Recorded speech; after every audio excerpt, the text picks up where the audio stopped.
बिस्मिल्लाहिर्रहमानिर्रहीम। तमाम तारीफ़ें उस रब्बुल इज़्ज़त के लिए जिसकी तरफ हम सबको लौट कर जाना है और जिसके हुजूर हम सबको एक दिन पेश किया जाएगा।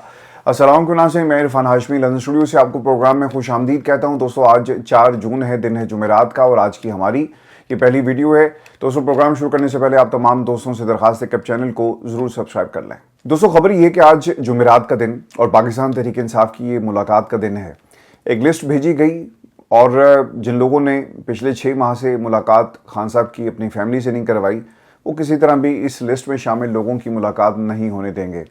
दोस्तों, सवाल यहाँ पर इम्पॉर्टेंट ये है कि मंगल के दिन बहनों की मुलाकात और बहनों ने जिस तरह से इमरान खान की रिहाई की तहरीक को चलाया, पार्टी के ऊपर प्रेशर, वर्कर का पार्टी के ऊपर प्रेशर और फिर वो कायदीन जो इमरान खान के साथ मुखलिस हैं उनका प्रेशर, और पिछले 6 माह से जिस तरह से इमरान खान की सेहत को ख़राब किया गया, उस चीज़ का प्रेशर मजबूर कर दिया इन तमाम हालात ने कि MNAs, MPs और ख़ासतौर पर सोहेल अफरीदी अडयाला के बाहर बहनों के साथ इजहार यकजहती के लिए पहुँचते। लेकिन पाकिस्तान तहरीक इंसाफ आपको अमली तौर पर ऑन ग्राउंड नज़र नहीं आती। ये बात बहुत ही काबिल तकलीफ़ है कि जब हम ये कहते हैं कि तहरीक इंसाफ के अंदर बहुत सारे रॉन्ग नंबर्स मौजूद हैं जो इमरान खान के नाम को इस्तेमाल तो करते हैं लेकिन तहरीक को चलाना नहीं चाहते। और दोस्तों, पाकिस्तान तहरीक इंसाफ चूँकि मेन स्टेक होल्डर है, लेकिन वो लोग जुमेरात के इस माह से पीछे हट जाते हैं। मंगल को बहनें अगर ना होती तो इन लोगों ने मंगल वाले दिन भी ये प्रेशर नहीं बढ़ाना था। अगर आपको याद हो, जब खान साहब को इब्तदा में जेल में भेजा गया तो पाकिस्तान तहरीक इंसाफ के लोग नहीं जाया करते थे और हमने मुतादिद दफ़ा अलीमा खान, नौरीन न्याजी और बाकी तमाम बहनों को अकेले वहाँ पर अडयाला के दरवाजे पर देखा। और दोस्तों, इस प्लेटफॉर्म के ऊपर सबसे पहले मैंने वो वीडियो आपके साथ शेयर की कि तन तनहा बहनें खड़ी हैं और वो मैंडेट जो इमरान खान का इन तमाम लोगों के पास अमानत पड़ा हुआ है, इन लोगों ने बहनों के साथ खड़ा होना पसंद नहीं किया। आज जुमेरात का दिन पाकिस्तान तहरीक इंसाफ जो मेन स्टेक होल्डर है वो हमें यहाँ पे लापता नजर आती है। दोस्तों, खालिद यूसुफ साहब अडयाला के बाहर आपको नजर आएंगे और खालिद यूसुफ उन चंद आवाज़ों में से एक हैं जिन्होंने इमरान खान की रिहाई के लिए कोशिश की और आज भी वो अडयाला के बाहर मौजूद हैं कि किसी तरह से इमरान खान के जो वकालतनामे हैं उनके ऊपर दस्तखत हो सकें। दोस्तों, इन्होंने अभी ख़त लिखा है। इससे पहले भी कानूनी मरासला जारी किया गया था और ये कानूनी मरासला इसलिए भी जारी किया गया ताकि रिकॉर्ड पर चीज़ें मौजूद रहें कि अडयाला में बैठा हुआ सुपरिटेंडेंट किस तरह से खुदा बन बैठा है और इमरान खान की मुलाकातें नहीं होने दे रहा। दोस्तों, खालिद यूसुफ साहब ने अब IG जेल खाना जात को एक ख़त लिखा जिसमें वो लिखते हैं कि मैंने साबिक वज़ीर-ए-आज़म इमरान खान और बुशरा बीबी के अलकादी ट्रस्ट केस में सुप्रीम कोर्ट ऑफ पाकिस्तान में अपील दायर करने के लिए दरकार वकालतनामों और अपील दस्तावेजात पर फौरी दस्तखत और तस्दीक कराने के बजरिया ख़त IG जेल खाना जात पंजाब से मुतालबा किया है। साफ अल्फाज में वाज़ेह किया है कि इमरान खान और बुशरा बीबी के खिलाफ नैब रेफरेंस नंबर 19/2023 में अपील दायर करने के लिए ज़रूरी कानूनी दस्तावेजात पर दस्तखत और तस्दीक के हसूल के लिए मुतादिद मरतबा जेल इंतज़ामिया से रुजू किया गया, तहम ताहाल मतलूबा सहूलत फराहम नहीं की गई। मैं 21 मई 2026 को ज़रूरी दस्तावेजात के हमरा अडयाला जेल रावलपिंडी गया, जहाँ पर मेरी आमद का मकसद तो दर्ज करवाया गया लेकिन जो कानूनी जो पेपर्स थे उनके ऊपर दस्तखत नहीं करवाए गए। बाद में हमने ये दस्तावेजात कोरियर सर्विस के ज़रिए भी इरसाल की जो 25 मई को जेल इंतज़ामिया ने वसूल कर ली, ताहम अब तक दस्तखत शुदा और तस्दीक शुदा दस्तावेजात वापस नहीं की गई।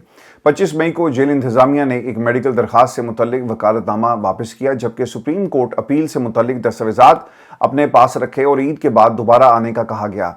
इस हिदायत के बाद तामील में 1 जून 2026 को दोबारा जेल का दौरा किया, मगर पूरा दिन इंतजार के बावजूद कोई पेशरफ्त नहीं हो सकी। अपील के लिए दरकार कानूनी दस्तावेजात में मुसलसल ताखीर और रुकावट आईन पाकिस्तान प्रिजन रूल्स 1978 और कैदियों के हकूक से मुतल्लिक बैनुल-अक़वामी असूलों के मुनाफी है और इसके नतीजे में सुप्रीम कोर्ट में अपील दायर करने के कानूनी हक पर असर पड़ रहा है।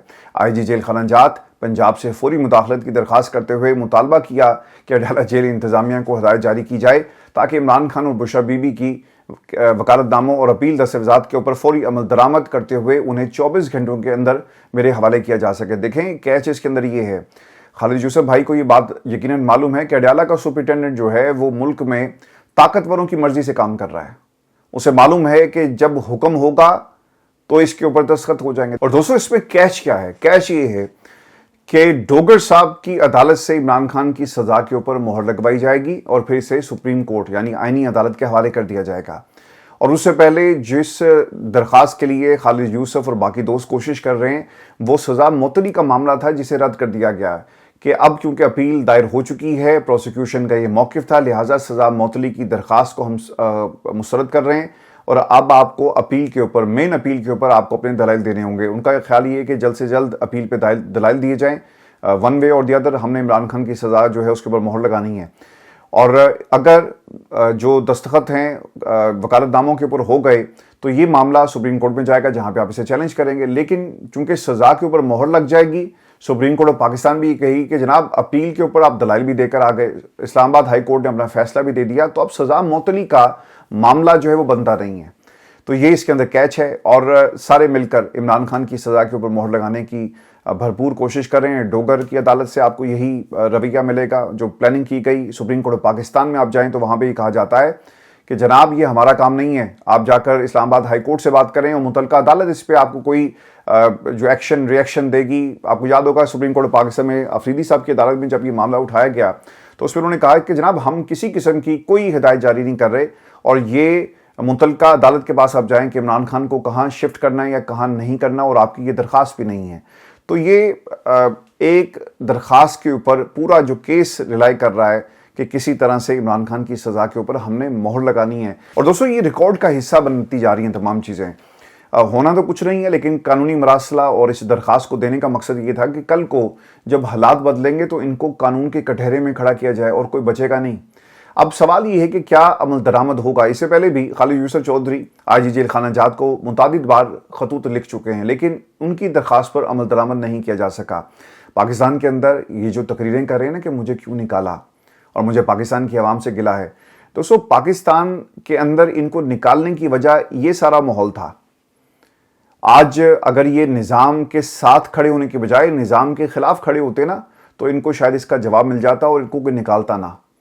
पाकिस्तान के अंदर मुतादिद दफ़ा सियासतदानों ने ताकतवरों से मदद ली और सब कुछ अगर इनकी मर्जी से चल रहा हो तो ये कहते हैं कि बेहतरीन निज़ाम है, 78 बरसों से काश ये निज़ाम मौजूद होता और पाकिस्तान तरक्की कर रहा होता।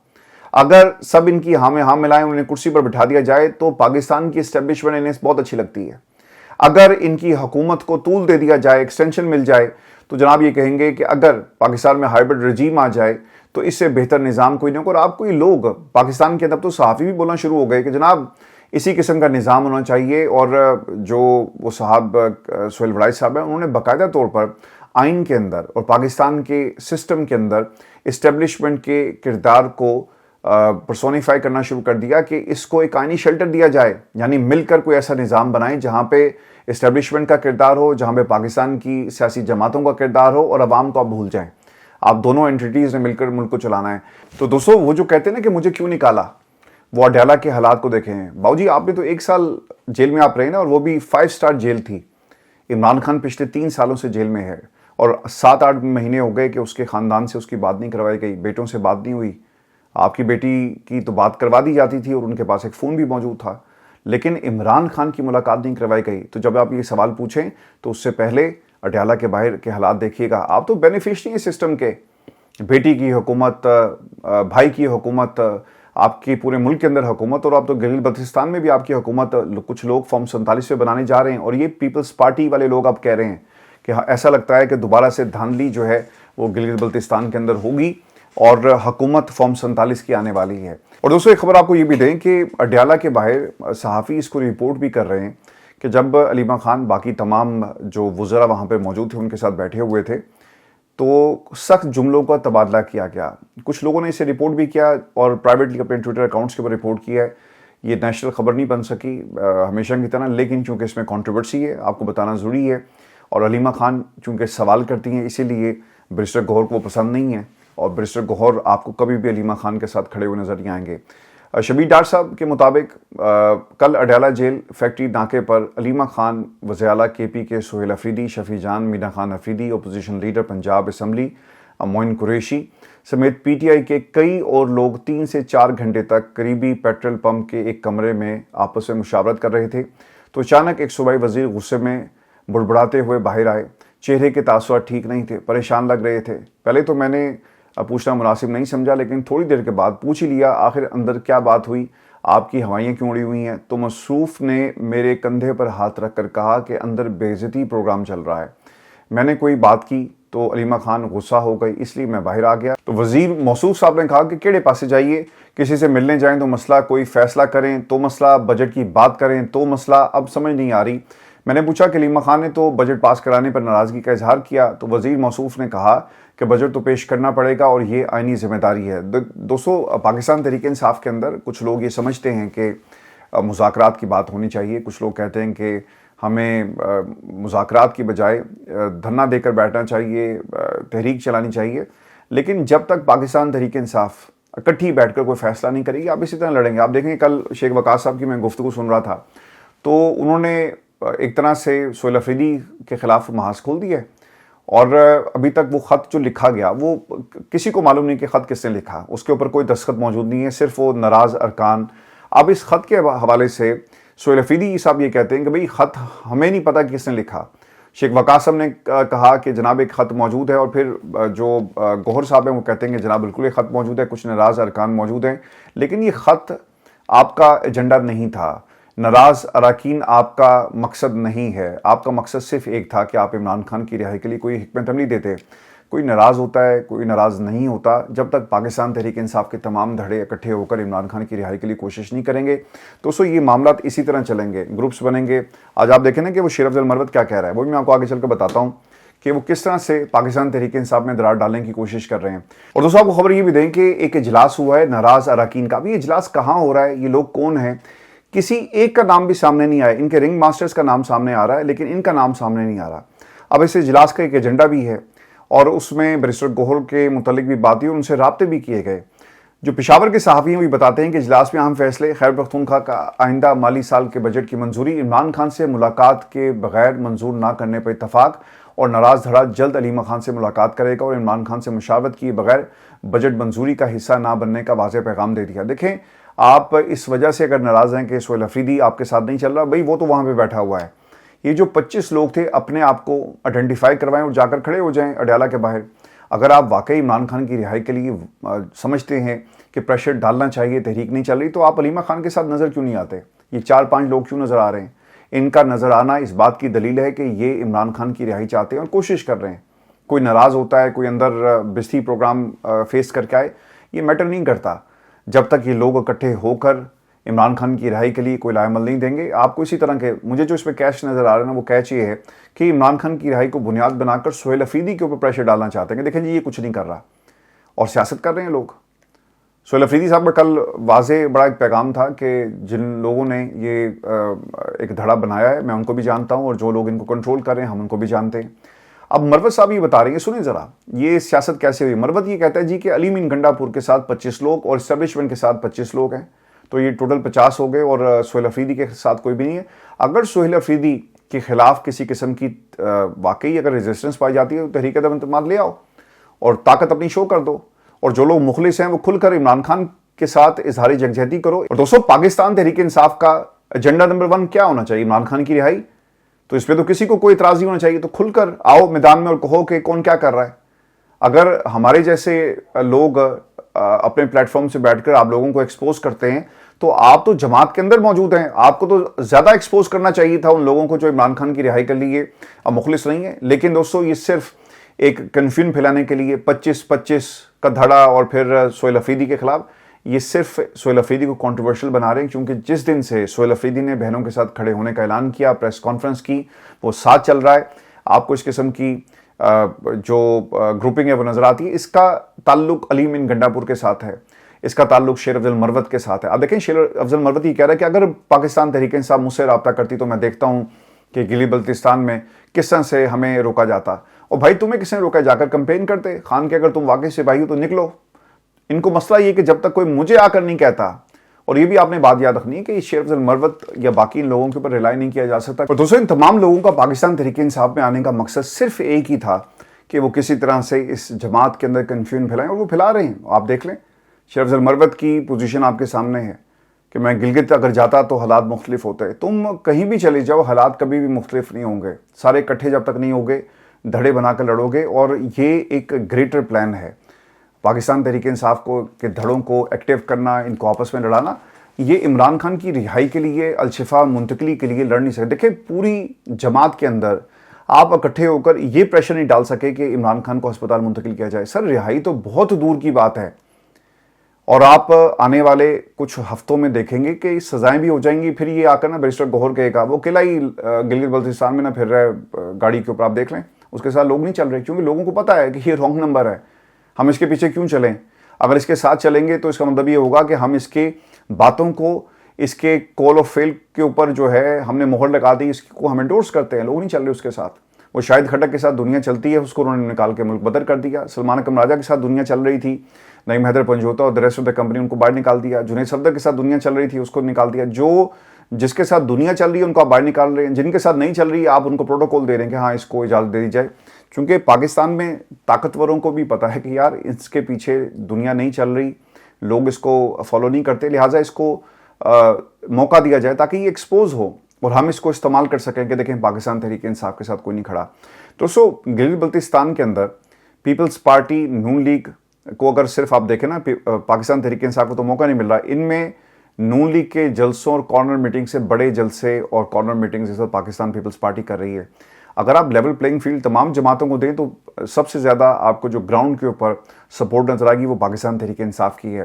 ये पहली दफ़ा ऐसा हुआ कि गिलगित के अवाम ने जो फैसला है वो इमरान खान के हक़ में वक्त से पहले कर दिया। इससे पहले यहाँ का मिजाज ऐसा है कि मरकज़ में जिसकी हुकूमत होती है ना, तो आपको सारी टेंडेंसी, कोई इलेक्शन को रिग करे ना करे, आपको सारी टेंडेंसी जो है जीत के का जो प्रपोर्शन है वो आपको मरकज़ की जमात के साथ ही जुड़ा हुआ नज़र आता है।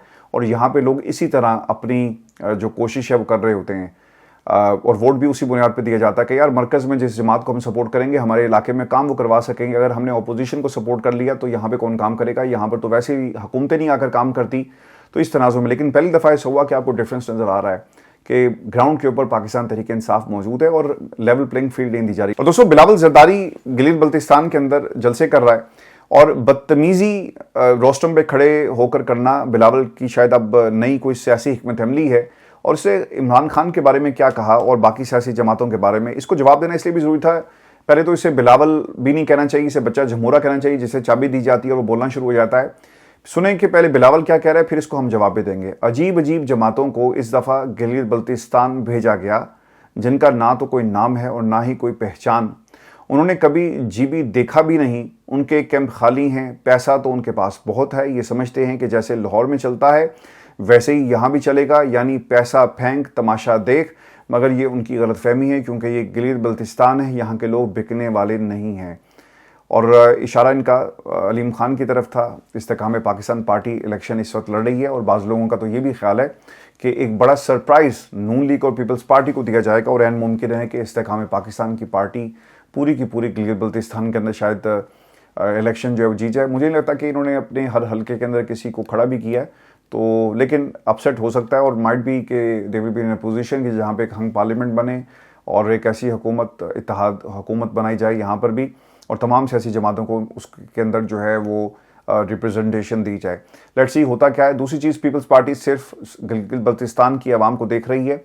हमारे पास आवाम का इत्तेमाद है। 7 जून को जाला वज़ीर आला मुंतखब करेंगे।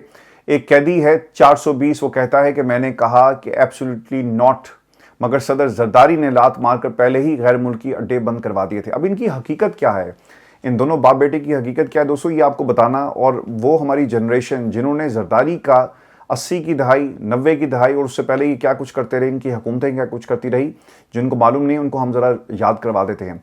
हकीकत क्या है। विकीलीक्स के मुताबिक अगस्त 2008 में पाकिस्तान पीपल्स पार्टी के रहनुमाओं ने अपने दौरे हुकूमत में अमरीकी हुकाम के साथ मुलाकातों में पाकिस्तानी सरजमीन पर अमरीकी ड्रोन हमलों की हमायत की। विकीलीक्स की जानिब से लीक शुदा अमरीकी सफारतखाने की दस्तावेज़ात के मुताबिक पीपल्स पार्टी के वज़ीर-ए-आज़म यूसुफ ज़र गिलानी ने अमरीकी सफ़ीर से मुलाकात में कहा था कि हम कौमी असम्बली में एहतजाज करेंगे और फिर इग्नोर कर देंगे। ये इनकी रिकॉर्ड की चीज़ें जो मैं आपके साथ शेयर कर रहा हूँ। इसके बाद दोस्तों, रेमंड डेविस एक अमरीकी शहरी था जिसे जनवरी 2011 में लाहौर में 2 पाकिस्तानियों को गोली मारकर हलाक करने के इल्ज़ाम में उसको गिरफ्तार कर लिया जाता है। अमेरिका का मौक़िफ़ था कि वो सफारती इस्तिस्ना का हामिल है, यानी डिप्लोमेटिक इम्यूनिटी उसे हासिल थी, जबकि पाकिस्तान में इस मामले पर शदीद अवामी और सियासी रद्दअमल सामने आया। मार्च 2011 में मुख्तलीन की अहल खाना ने पाकिस्तानी कानून के तहत दियत कबूल कर ली और इसे माफ़ कर दिया गया, जिसके बाद अदालत ने उसकी रिहाई का हुक्म दिया। रिहाई के फ़ौरन बाद वो पाकिस्तान से चला गया। उस वक्त पाकिस्तान में यूसुफ रज़ा गिलानी की हुकूमत थी और मुल्क के सदर आसिफ अली ज़रदारी साहब थे, और ये मामला पाकिस्तान अमरीका ताल्लुकात, खुफिया सरगर्मियों और सफारती इस्तिस्ना के हवाले से एक बड़ा तनाज़े बन गया था। मैं आपको एक चीज़ करवा देता हूँ। ये कहता है ना कि एब्सोल्युटली नॉट, और यार तुम्हारे तो ख़ानदान की हिस्ट्री है कि तुम किस तरह अमेरिकन के साथ मिले रहे। ये जो तुम CV उठाकर अमेरिका में मारे मारे फिरते हो, जो बस स्टॉप के ऊपर तुम्हारी एक मशहूर ज़माना तस्वीर भी है, ये क्या था? आज आसिफ अली ज़रदारी के इस बेटे को जो तकलीफ़ है ना कि दुनिया के प्लेटफॉर्म्स के ऊपर जो इसे लाइमलाइट नहीं मिली, वो कोई और ले गया, तो उसकी वो तकलीफ़ में है इस वक्त, और वो बोल भी रहा है। अब एक और मैं आपको वाक़या याद करवा देता हूँ।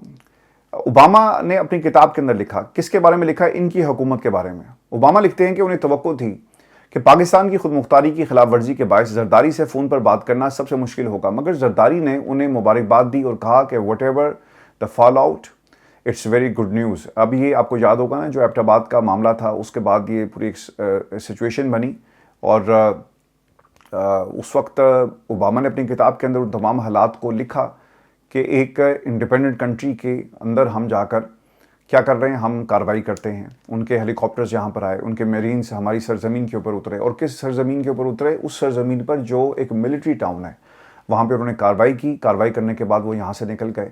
आपने उसामा बिन लादेन की मौत का खैर मकदम किया। किसकी हुकूमत थी? आपकी हुकूमत थी।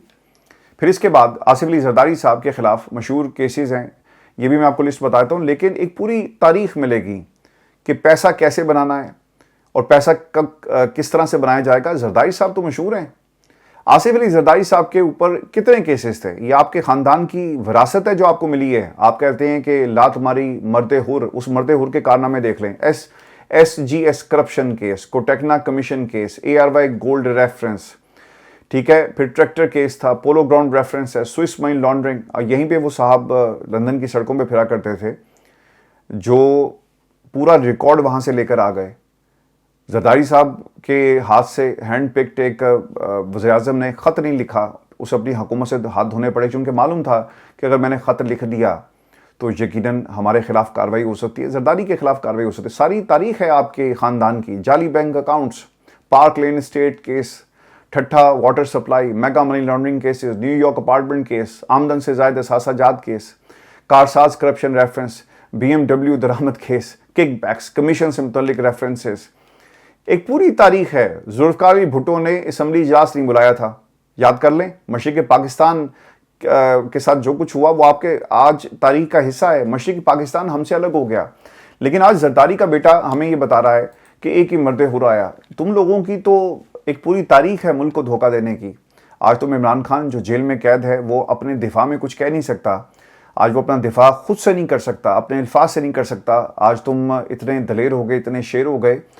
ये जरदारी का बेटा वही है जो 8 फरवरी की रात को जब इलेक्शन के नताइज का ऐलान किया जा रहा था, तो इसने तरले मिनतें शुरू कर दिए थे कि पाकिस्तान पीपल्स पार्टी के साथ मिलकर आप हुकूमत बनाएं। अगर इन्हें मुस्तकबिल का पता होता ना, तो ये नून लीग की बजाय पाकिस्तान तहरीक इंसाफ के साथ ही हुकूमत बनाते या अलग हो जाते। कह देते ताकतवरों को कि भाई हमने हुकूमत नहीं बनानी और हम अपोजिशन में बैठेंगे। अगर इनको पता होता कि मई के अंदर भारत और पाकिस्तान की जंग होगी, अगर इन्हें पता होता कि ईरान और अमेरिका की जंग होगी और पाकिस्तान की पोजीशन क्या होगी, कभी भी पाकिस्तान मुस्लिम लीग नून के साथ जाकर हुकूमत ना बनाते। तो ये वो लोग हैं, अपॉर्चुनिस्ट हैं, और जिस तरह से ये तकरीरें कर रहे हैं, अगर ये अपने आप को सियासी तौर पर ज़िंदा रखने की कोशिश कर रहे हैं तो बहुत ही भोंडी हरकत है, बहुत ही भोंडी कोशिश है। चूँकि पाकिस्तान की आवाम इन तमाम सियासी जमातों को दोस्तों हमेशा के लिए पाकिस्तान की सियासत से माइनस कर चुकी है। दोस्तों, शहबाज हुकूमत के पास कोई प्लान नहीं है, और जितने भी बिजनेसमैन वहाँ से मुलाकातें करके आ रहे हैं, अब तो बिजनेसमैन के ऊपर मजीद टैक्स लगाया जाएगा। बिजली के ऊपर भी जो सोलर पे इनकी फैक्ट्रीज चल रही हैं, ये भी खबर आ रही है कि इन्होंने IMF को एक प्लान दे दिया है। तो पाकिस्तान में मजीद हालात ख़राब होंगे और टैक्सेस बढ़ाकर ये अपना खसारा जो है पूरा करेंगे, और ये IMF को सारा प्लान जो है वो इन्होंने पिच कर दिया है। अब ये कब इसके ऊपर अमल दरामद होगा, ये इस बजट के बाद आप इस पर अमल दरामद होते हुए देखेंगे। लेकिन मेरे लिए जहाँ पर इस मुल्क के हालात ख़राब हमें जो नज़र आ रहे हैं इम्पॉर्टेंट है, वहीं पे दूसरी जो चीज़ इससे ज़्यादा अहम हो गई है वो कश्मीर में एहतजाजी सूरत हाल है। और दोस्तों, पता ये चल रहा है कि हज़ारों की तादाद में कश्मीरी अब जमा हो रहे हैं और लॉन्ग मार्च की तैयारियों का जायज़ा लिया जा रहा है, और 9 जून को एहतजाज किया जाएगा और बड़े एहतजाज की तैयारी की जा रही है। अगर पाकिस्तान की हुकूमत ने और इन तमाम लोगों ने कुछ ना किया तो यकीनन इसकी एक बहुत भारी कीमत आपको अदा करनी पड़ेगी। देखें, ये पॉलिटिकल आप खबर यूट्यूब पे दोस्तों के ऊपर प्रेशर डालकर आप उसे बंद कर देंगे, लेकिन जो इंटरनेशनली जो कश्मीरी सहाफ़ी है वो बरतानिया के साथ भी जुड़ा हुआ है, वो कश्मीर का सहाफ़ी अमेरिका में भी जुड़ा हुआ है, हर जगह आपको नज़र आएगा, वो ये तमाम विजुअल्स बाहर भेजेगा और फिर इसे भारत की सरकार उठाएगी। क्या रह जाएगा कि जनाब कश्मीर की आवाम के ऊपर जुल्म हो रहा है। अगर पूरा कश्मीर सड़क पर आ जाए, कितना सेंसिटिव मामला है। हम कहते हैं कि कश्मीर के ऊपर भारत ने कब्जा किया हुआ है, लेकिन इस कश्मीर के अंदर जो हालात हैं इसका जिम्मेदार कौन है? तो पाकिस्तान के ताकतवर हलकों को सोचना पड़ेगा और अगर हालात इन्होंने ठीक ना किए तो इसकी एक बहुत भारी कीमत है। इंटरनेशनली आपका जो केस है वो कमज़ोर हो सकता है। और दोस्तों, ये सिर्फ 12 सीटों का मामला है, तो 12 सीटें उनका हक है, उनको दे दें। अगर आप ये समझते हैं कि आप कश्मीर को अपनी 12 सीटों के जरिए कंट्रोल कर सकेंगे तो ये आपकी खामख्याली है, क्योंकि 12 सीटें एक बड़ा नंबर होता है। एक छोटी सी असम्बली है और उसमें आपकी 12 सीटें हों और वो भी पाकिस्तान से। तो ये वो मामला था जो अवामी एक्शन कमेटी ने एक बार फिर उठाया और इस दफ़ा बताया जाता है कि आप कमेटियाँ बनाएं, आप बड़ी से बड़ी मीटिंग कर लें, आप हेलीकॉप्टर्स वहाँ पे उतारें, आप अपनी काबीना के लोगों को भेजें। एक्शन कमेटी ने फैसला कर लिया कि जब तक हमारे मुतालबात के ऊपर अमल नहीं होता, हम किसी सूरत भी इस एहतजाज की कॉल को जो है वो वापस ले लेंगे। और दोस्तों, आखिर में मैं आपसे माज़रत चाहता हूँ कि कल रात को हमारी वीडियो नहीं आ सकी, आज सुबह भी नहीं आ सकी और कुछ खबरें मैंने कल की आज प्रोग्राम में शामिल की हैं। शाम को इंशाल्लाह 7 बजे हम दोबारा आपसे मिलेंगे। आज की सारी जो डेवलपमेंट्स हैं उसे आपके साथ शेयर करेंगे। अपना ख्याल रखें, इजाज़त दीजिए। अल्लाह के बाद।